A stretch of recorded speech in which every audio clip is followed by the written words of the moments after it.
So I gave Venom a watch, and it just left a lot to be desired to me. Like, I'm not going to put it in the same category as Mobius, but I wouldn't, it's not something that I would recommend to people. Like, they took a lot of the story out from the other movies, and it sort of didn't make sense how they added some of the stuff that they added. Like, in the beginning, when you see Mulligan, right, who got Toxin as a symbiote in Venom 2. Apparently, between Venom 2 and The Last Dance, Toxin decided that he was going to abandon Mulligan. And it didn't make much sense for him to not be in the film, because when you have such a heavy emphasis on a variety of symbiotes, a big name in the symbiote world, to be absent is just sort of, I don't know, sort of ridiculous. They spent a whole lot of the movie, or pretty much the entire movie, just getting chased by xenomorphs, which were created by Null to track down the Codex. The Codex is formed when a symbiote brings a human back from the dead. But it just doesn't make sense to me, because that happened in the first movie. And then you have the entirety of the second movie, because like Eddie has been bonded with Venom at this point, I think they said for like a year now. So you're telling me between the time that Eddie flatlined and was brought back by Venom has been little less than a year, and it took Null that long to wake up and send the xenomorphs after him. And the xenomorphs can literally hone in to the exact location of Eddie when he's in his full Venom form. And I'm pretty sure he's been in his full form a lot over the past year. And then there's a big musical number towards the end of the movie that sort of reminds me of Spider-Man 3, where they had the big dance number in the jazz club. Like, I'm not against dance numbers, it just seemed out of place to me. And then they have this one lady.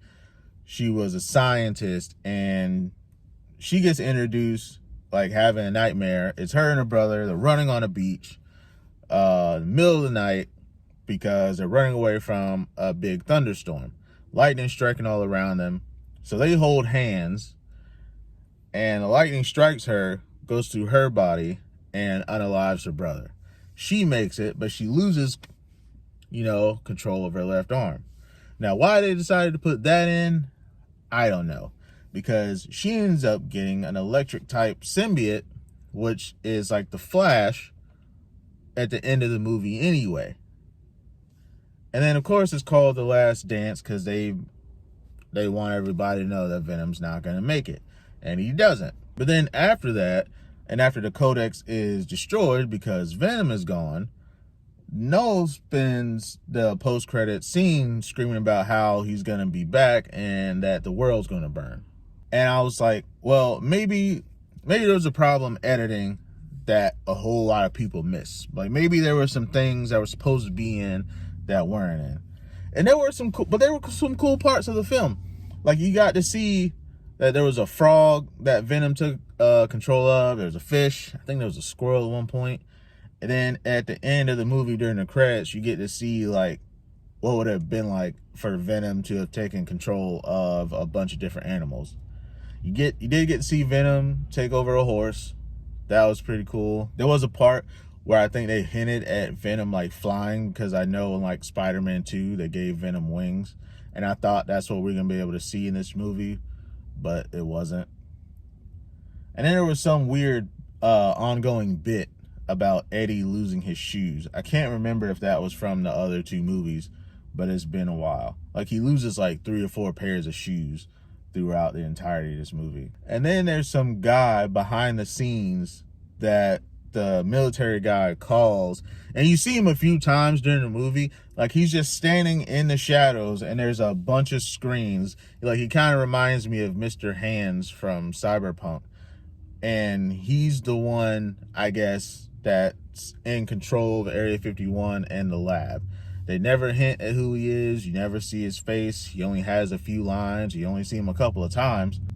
But I don't know if they're trying to incorporate this into the MCU, trying to make some bigger thing out of it. It just seemed like it was a very confusing movie, to say the least. But yeah, just want to make a quick video on it. Those are my thoughts. I'm not going to say you shouldn't go see it, but you might be a little disappointed if you do. Like and subscribe, and I'll catch you guys in the next one. Peace.